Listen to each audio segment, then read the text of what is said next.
Hello, my friends. Welcome to Saturday Night Spiritual. I'm your host, Reverend Sheena. I'm a staff pastor here at Founders MCC in Hollywood, coming to you live from my house in Huntington Beach, California tonight. We're the second Saturday of the month at 5 o'clock Pacific time, an interfaith service, a little bit different from what you'll see at Founders MCC on Sunday mornings in our English-speaking service, or Saturday afternoons in our Spanish-speaking service with my dear friends Pastor Keith Mazingo and Reverend Alejandro Escoto, respectively. But I think you'll feel a lot of the same vibe. I think there is something about Metropolitan Community Church going all the way back over 50 years to our founder, Troy Perry. It's about finding that deep connection within you. And it's about taking the light within you and shining it with the world. You know, sharing it with the world, shining it on the world. But in order to do that, in order to really embrace the light within you, you have to make you a priority. And that's what we're going to be talking a little bit about later today. I want to say, first of all, welcome. You're at Saturday Night Spiritual, and we're at SaturdayNightSpiritual.com. That is our community page. And if you want to go back and see past broadcasts, I have a special secret page on my website. It's Rev Sheena, FoundersMCC.com. Rev Sheena, FoundersMCC.com. If you click on that, you can go back and see every service, the sermon title, the date, and it'll take you to our link, either on our YouTube page for Founders MCC, on our Facebook page. It'll take you somewhere where you can watch all of the services. And maybe, pick up something from one of them that you find either you're missing in your life or you need to hear more of in your life. Sometimes we just need that validation to know that we're on the right path, to know that the things we're feeling inside of us are okay, to know that it's okay to make us a priority. Such a hard thing for people to do, especially folks who are empaths, right? It's so hard for us to make ourselves a priority. And that's the most important thing in the world. And make yourself a priority, right? Okay, so foundersmcc.org. That's where you can find us. That's where you can donate to us. Please do so. Help us to help you to help others. And also help us to help you. Because the more programs, the more things we can do at Founders MCC and the MCC denomination across the board, the more we can help parishioners. And also the more community outreach we can do, which is the part of helping us to help you to help others. You'll be helping others either directly by volunteering or by proxy, by donating. And thank you for being a part of MCC, and thank you for being here. I'm the Reverend Sheena. I'm the Interfaith staff pastor here at Founders MCC. I've been with the church for a little over 3 years. I've been doing my services since June of 2019, and I actually became a church member in October of 2019. And in November of 2019, I became baptized for the very first time here by Pastor Keith Mazingo. And Reverend Alejandro Escoto was there. Many of my dearest friends and my best friends sang. One of my best friends did a prayer. It was a beautiful night. My mom always told me, because she chose not to baptize me when I was little, that someday I would find the church that spoke to my heart. And that's what I've really found here at Founders MCC and through this little Saturday Night Spiritual service. Now, right now, we do it online. Who knows where it's going? Who knows where everything's going? But we're going to figure it out, and it's going to be beautiful. And I'm excited to see where everything in the world is going. But right now, I'm happy to be able to touch you, to be able to reach you, to be able to put my heart next to your heart right here, and all you have to do is sit in the comfort of your home or your car, your workspace, or a park, or wherever you are, and look at my face. I just wish I could see all of your faces, because that would be beautiful. I am a person of faith. I believe that faith is service. I believe that my spirituality guides every single thing I do, whether it's as a person, as a performing artist, as a member of the media. I'm a radio and a television host. As a mom to my cat, as a friend and family member to my beloved friends and my spirit family, as a daughter to my mother, who is with us in spirit now, but I'm still her daughter.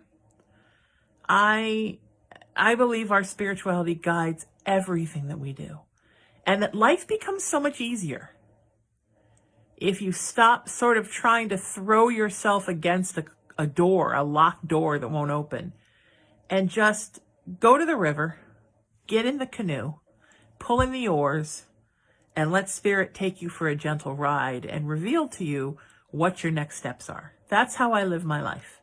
I don't, like, if you ask me what I'm doing next year, my answer is what Spirit wants me to do. I know my nephew's getting married in February. I'm pretty sure I'm going to the UK.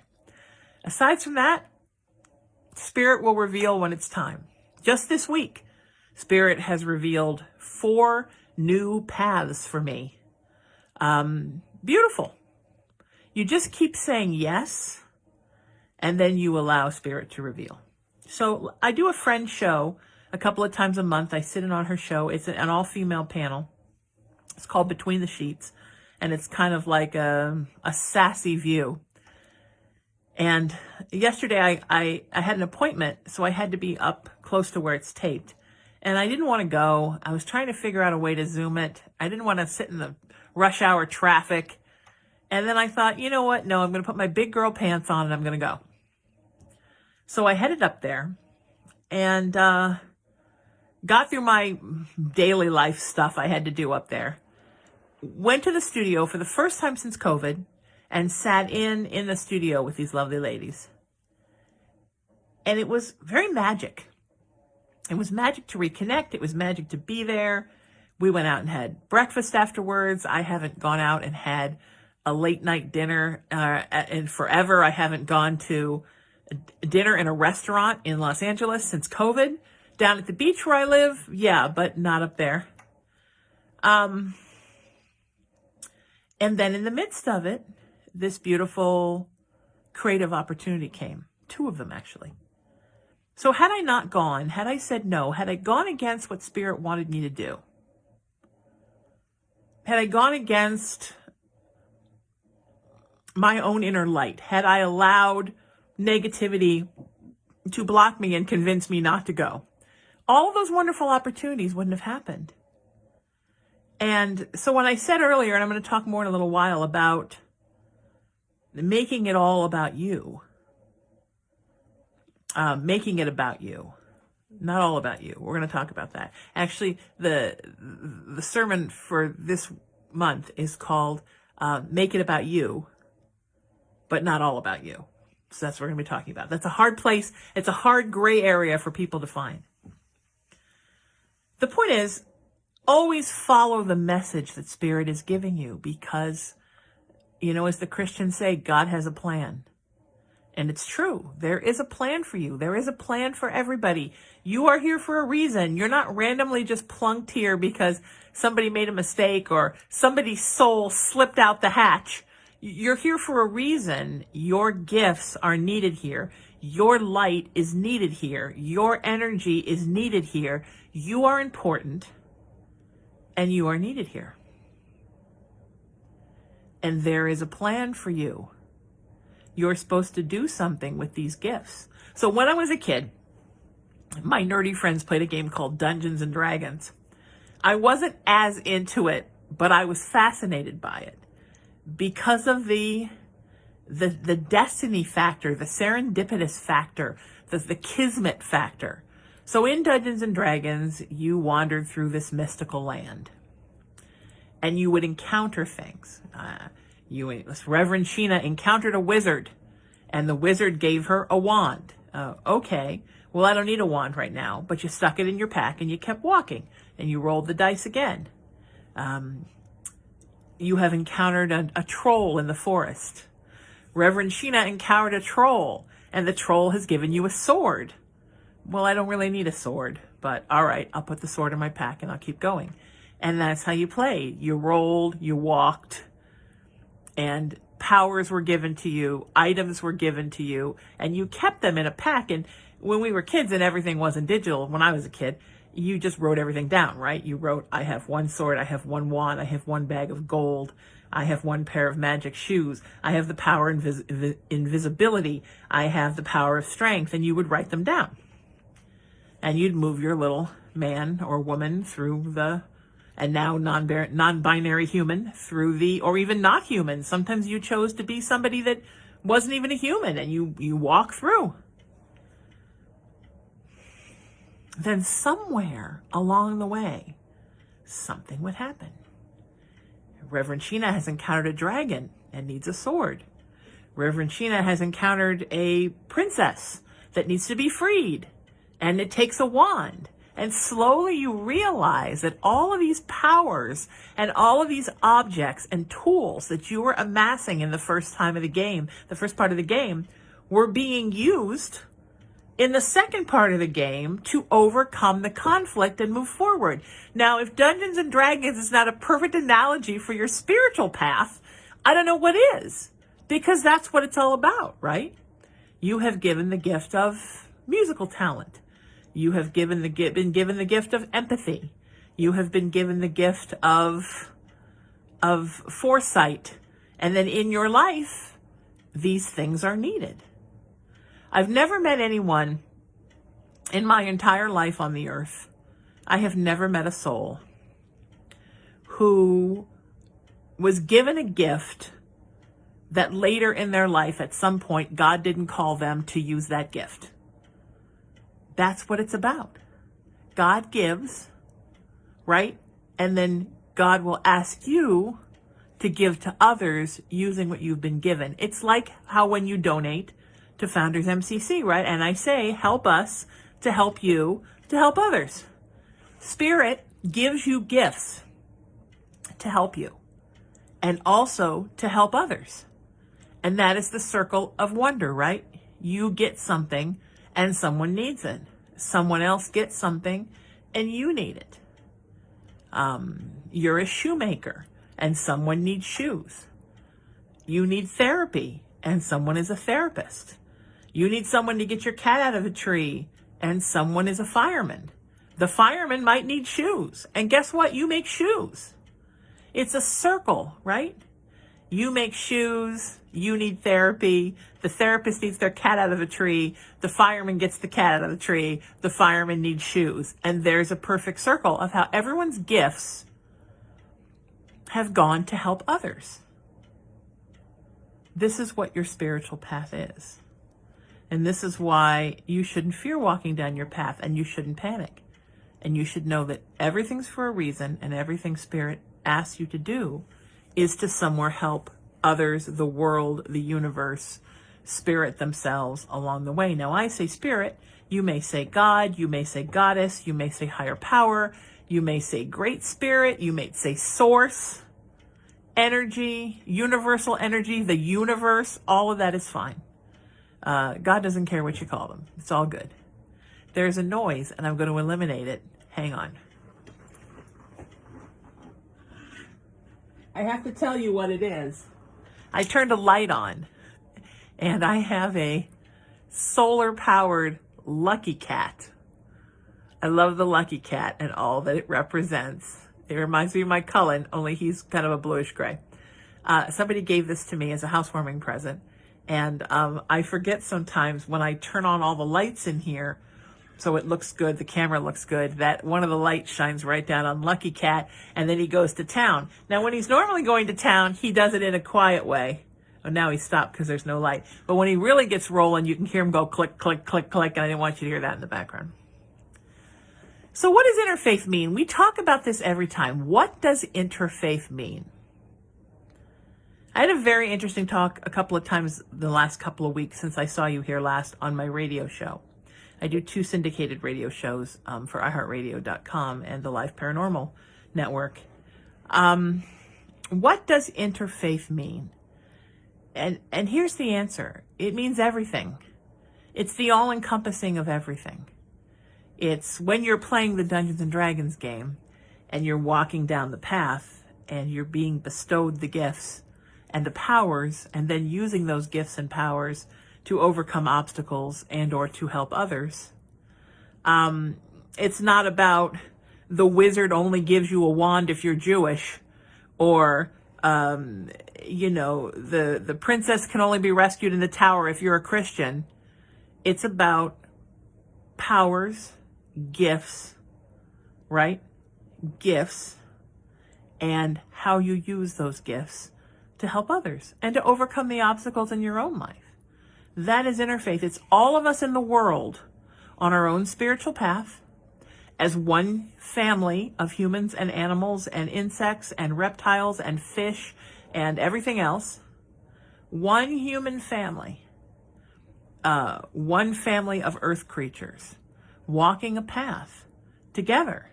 Now, whatever you choose to subscribe to spiritually, or whatever you choose to embrace in your ethnicity, or your culture, or your background, or your family history, that is completely your choice. You create your own palette. So here's what interfaith is. You take your first painting class, and part of your admission to the class is the teacher gives you a canvas, a brush, and a box of paints. Now, the box of paints has 12 colors. Well, 10 colors and 2 neutrals, black and white. So you have the blank canvas, right? And that's your spirituality. You put it on the easel, and the teacher says, draw something that's important to you. So you take out your palette, which is empty, and you decide what means something to you. And you squish the paints onto the palette for the colors you're going to need to paint. And some colors you use directly. The sky is blue, the ocean is green, the boat is yellow. But then some paints you mix together. You want a darker pink, you want a purplier red, you want a greener blue, and you mix colors. So your palette is now a mixture of pure colors and mixed colors. And that, my friend, is interfaith. That is what your spiritual palette looks like. Some people will say, my belief system is New Age meets Christian. Some people will say, my belief system is Muslim meets agnostic. But some people will say, I'm a little bit Wiccan, I'm a little bit Buddhist, I'm a little bit Hindu, I was raised in a Jewish family, I like this about the teachings of Christ. So here's how you're now mixing the colors together. And then you're painting a picture, which is the reflection of your palette, and that picture becomes your life. This is what interfaith spirituality is. Interfaith spirituality is as long as you're in the class, i.e., as long as you're alive on the earth, and you got the box of paints, you are part of the interfaith family. Now, if you decide to say, I'm 100% Jewish, so what I'm going to do is I'm only going to take the blue paint out, I'm going to put it on my palette, and I'm going to paint something on the canvas that is only blue because I'm only this, and I only want to be this, and I don't want to touch the rest of the stuff. Fantastic. Congratulations, you're a wonderfully dedicated Jewish person, and you're also part of interfaith because you have the box of paints. This is what interfaith is. And there's no pressure to try the other paints. But if at some point, let's say a friend went to a Buddhist temple and wanted you to come, and you went and you thought, oh, there's a kind of meditation I like. So now you've got this painting, it's all blue, but now you're taking a tiny little bit of gray and putting a little bit of that on there because this experience of going to the Buddhist temple took with that something that you carry forth in your life. You like this meditation. That is interfaith spirituality. So when people say, oh, I'm not interfaith. If you're on the earth and you have a faith, and even if your faith is no faith at all, because that's your faith. If you're an atheist, I know atheists that are devout. They will preach and argue with you and preach and preach and preach their point to you. Guess what? That's being devout. You have a faith. Your faith is there is no God, but that's still your faith. So if you are awake and aware and on the earth, you are part of the interfaith community. So when people think, oh, Saturday Night Spiritual, that's not for me because I'm not interfaith. That doesn't apply to me. Well, this is the beauty of interfaith spirituality. It applies to everyone. How about that? Is that the best ever? It applies to everyone. So welcome to the interfaith world if you didn't know you were part of it. Also, I think whatever you really truly believe you are, if you have a primary thing that you are, I believe in reincarnation. I love crystals. I enjoy going to synagogue with my friends. I am primarily Christian. Then maybe that color is being used more. And that's okay.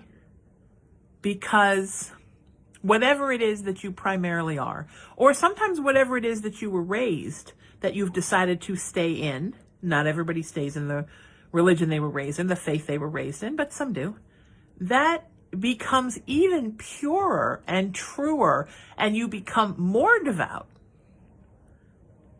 because you now know that not only are you that, but you are part of a huge family where you are mostly this thing, but other people are other things. Do you know, it's like in baseball. Some baseball players play more than one thing.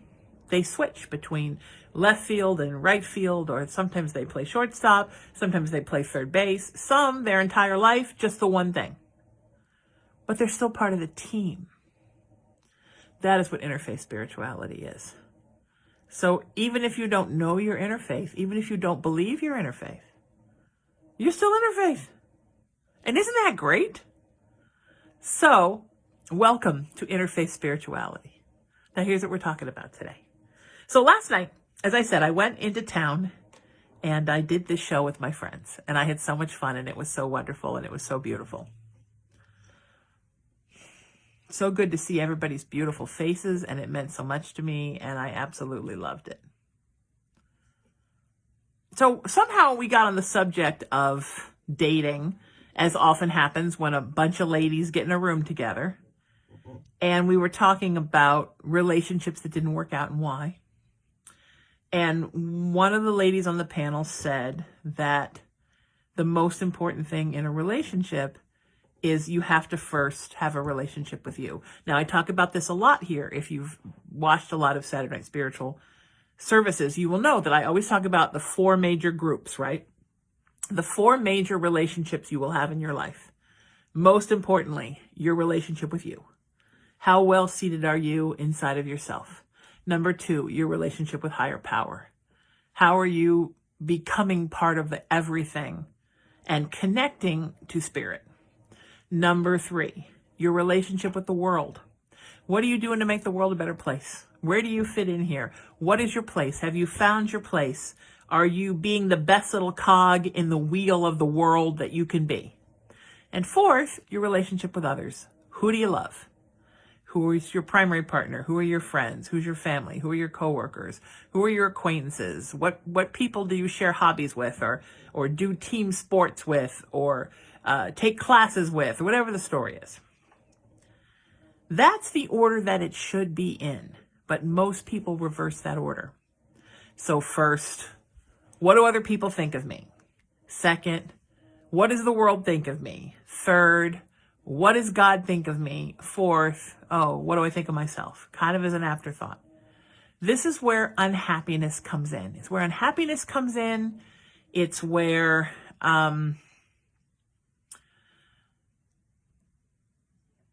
it's where disconnection comes in. It's where apathy can come in. You're making your connection to you an afterthought.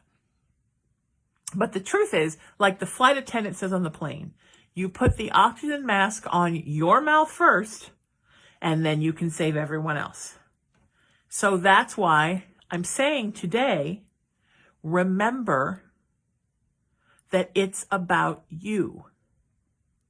Remember that it's about you. And that's hard for people who walk in the light. It's hard for people of service.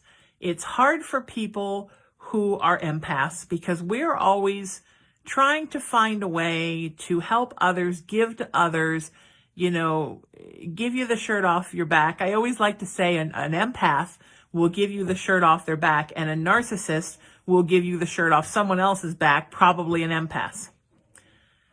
So we're giving and giving and giving and pleasing and pleasing and pleasing and trying to be the best person we can be and help as many people. And that's wonderful, unless we are doing it at the behest of taking care of ourselves.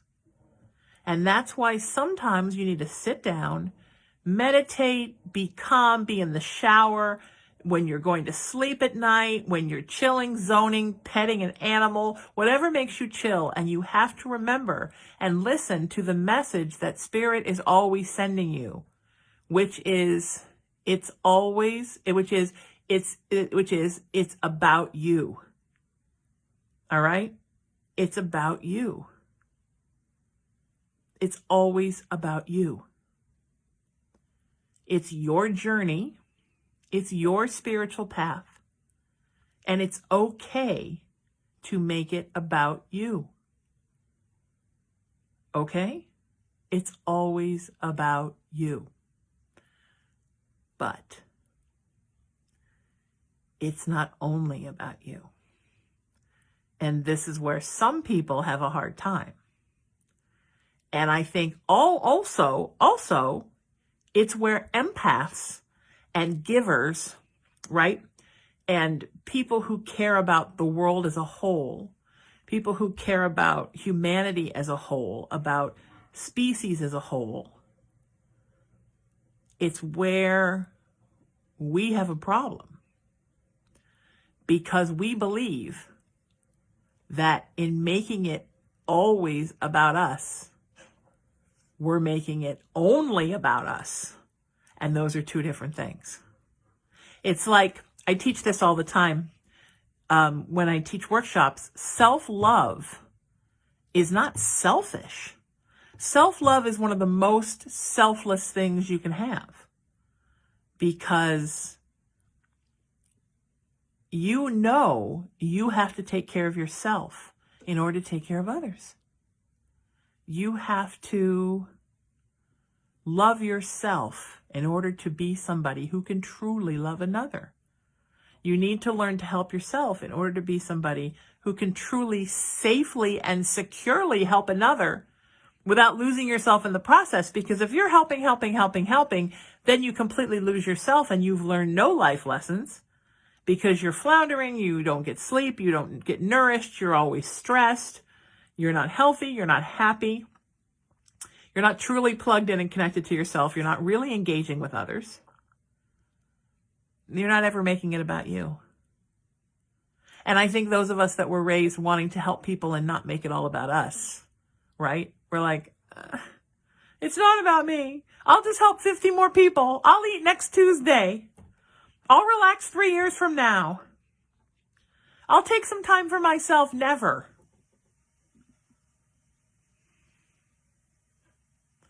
You have to remember, this is your journey. It's your path. It's your human experience. We are spiritual beings. We are souls.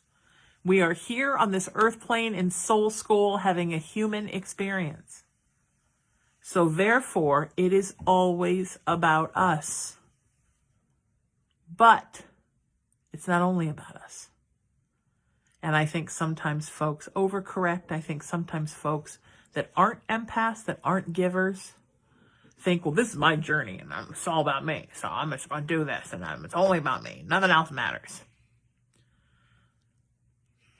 then you're not helping people, and you're not giving, and you're not using your gifts to help others. And I know it's such a small gray area, right? It's funny because I remember when I was a kid and I saw Star Wars, and I'm naturally a very claustrophobic person. And there's that scene at the end of Star Wars, right? Spoiler if you haven't seen the original Star Wars. Shame on you if you haven't seen the original Star Wars. There's that point where they literally, a ship has to go through that super narrow channel, right? It's like about this big, and they have to navigate through that channel to the center of the Death Star and blow it up. And I always think about that channel they had to go through in the center of the Death Star, and how that's where a lot of gray areas in life are about as big as that channel. And you feel like the wings of your spaceship are always knocking against the wings and sparking because it's such a narrow area. And this is one of those situations, right? Making it all about you, but not only about you. It's a very gray area. And I think it's hard for people who are not empaths, people who are not givers, to fathom making it about anyone but them. So they have to work on the it's not only about you part. But for empaths and givers and people who want to mesh into the whole and help everyone, they don't get that it's all about you. You know, when you're in college, you have to make it all about you. Yes, you're there to help others. Maybe you tutor. Maybe you and a friend get together and they're not as great a student as you, so you share with them. But ultimately, you have to do the work, take the tests, learn the lessons, get the grades, and advance. Therefore, your job as a student is for your education to be all about you. When you're walking your spiritual path, it's all about you. Can you stop along the path and help somebody? Absolutely. Can you stop along the path and give to someone? Donate some money, donate some time, donate some love? Absolutely. But ultimately, it's 100% about you walking that path. Because if you don't walk that path, then spirit, God, goddess, source, universe is on the end of that path. Like, where are you? We set you on this path and you didn't come. Learning your spiritual lessons, walking your path, completing your path, doing the things you're here to do, using your talents, learning to live in a place of gratefulness, thankfulness, feeling blessed. This is all part of walking your path. And if you're exhausted, if you're helping so many people, you don't help yourself, and you don't even know how to feel grateful, you don't even know how to feel blessed because you're so disconnected from you because you're all over the place, you're not walking your path. So I want you to say this to yourself. My life is all about me. But, parentheses, but, it's not only about me. It's everyone, it's all about them, but not only about them. It's about me embracing me, making me number one. Making yourself number one in your life, that's not selfish. That's what spirit wants. That doesn't mean you don't love others. It doesn't mean you don't care for others. It doesn't mean you're not taking care of people in your life. Look, I got to take care of myself so I can take care of the people I love. I got to take care of myself so I can take care of the cat. If I'm not taking care of myself, I don't know what I'm doing. I'm running around. I'm not paying the bills. I'm not cleaning the cat box. I'm always in my head helping people. I'm never here, so I'm not spending any time with the cat. I'm always miserable. I'm not helping the cat. That's not what the cat wants. The cat's like, you know what, mama? You do you, and I'll do me. You take care of you, and I'm going to be sitting there on the stairs licking my butt because you do you, and I do me. See, animals get that. Animals understand it. Animal will do what they need to do to take care of themselves. But then they have all this extra time that they can devote to take care of you. we have to realize this fear that we're going to run out of time, or there isn't any time to take care of yourself. There's no time. I have no time. Well, all that time you're sitting on the couch, sitting on the phone with a friend, talking about how unhappy you are, chasing after a very high maintenance, needy person, and trying to lift them up like saving the drowning man or woman from the pool. That's all time you could be taking care of you. And I want you to say it. I want to hear it out loud. I want you to say it to yourself. In this life, my life is always about me. But it's not only about me. But it's always about me. My path is always about me. My connection with spirit is always about me. I mean, sure, it's about spirit, but spirit isn't here in soul school. You know, God's not having to be on the earth learning lessons like don't be too selfless and, take care of yourself and be a good person. Like, God doesn't need those hurdles. That's already done. We need to learn lessons. But the biggest lesson people need to learn is take care of you, so you can take care of the world.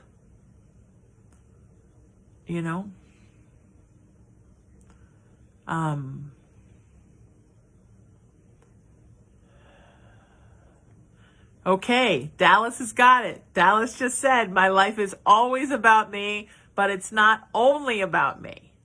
Dallas, I love you. You should friend me on Facebook. I know there are people watching right now that are like, this woman's crazy. This is the most selfish, horrible thing. I'm not even going to say it out loud. Oh my God, she just said it's always about me. I'm going to freak out.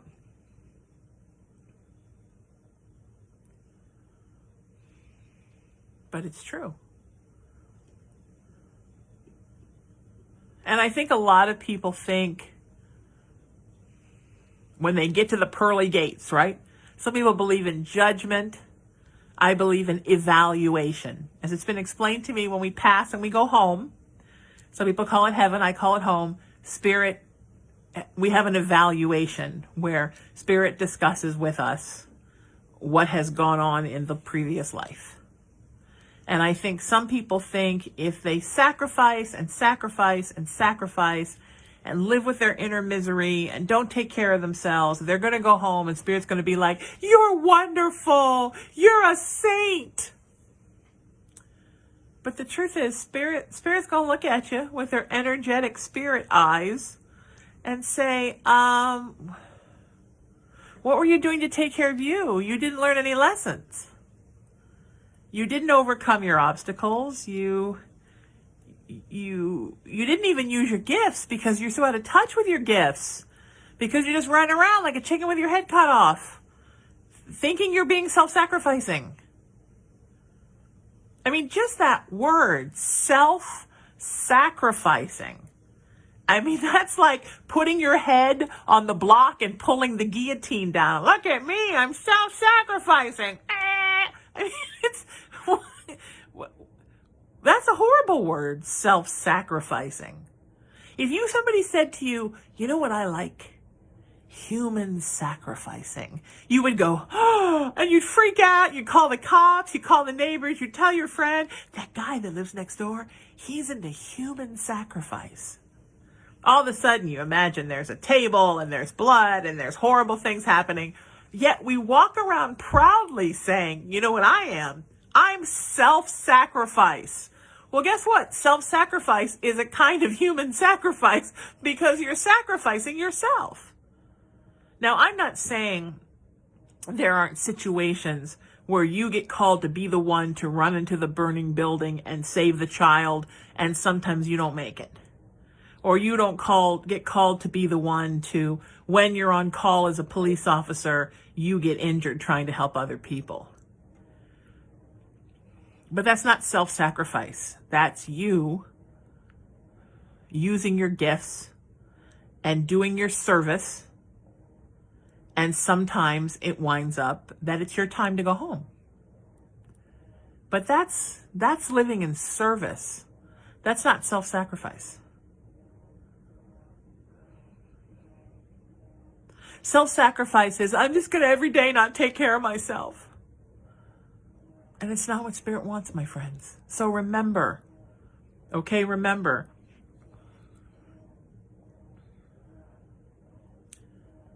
it's always about you, but it's not only about you. Heal yourself, connect to yourself, love yourself, put your oxygen mask on, and then go save the world. I love being with you here every Saturday, the second Saturday of the month at 5 o'clock Pacific time. It's SaturdayNightSpiritual.com, Rev Sheena, Founders MCC.com. Go find both those places and enjoy. FoundersMCC.org. We have a great YouTube page. We have a wonderful Facebook page. Find us. Sunday services are Sunday at 10:30 as English speaking service. 1:30 is the Spanish speaking service. Please get involved in all the wonderful things that we're doing. Please donate. FoundersMCC.org.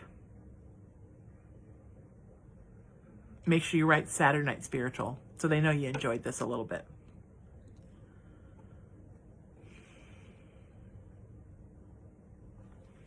Take care of you. Make it about you. I can't tell you how important it is. And also remember that self-love is never selfish. We are supposed to love ourselves. That is such an important thing.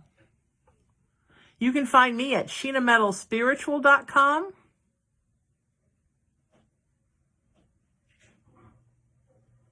You can find me at Sheena Metal everywhere on social media. And you can find me at FoundersMCC.org. You will see us next in September. I will have more information about, right now we're just rolling along. Just rolling along, doing our thing here online, and that's fine with me. All right, I always end with a poem. So here we go. This is by Becca Lee. And some days I forget what it is to be gentle with myself, how to look at myself with kind eyes, and speak to myself with soft words. Forget that I am my home and a temple worthy of worship. I love you all. I'll see you next time. I'm Reverend Sheena. This is Saturday Night Spiritual. Take care of you. It's always about you.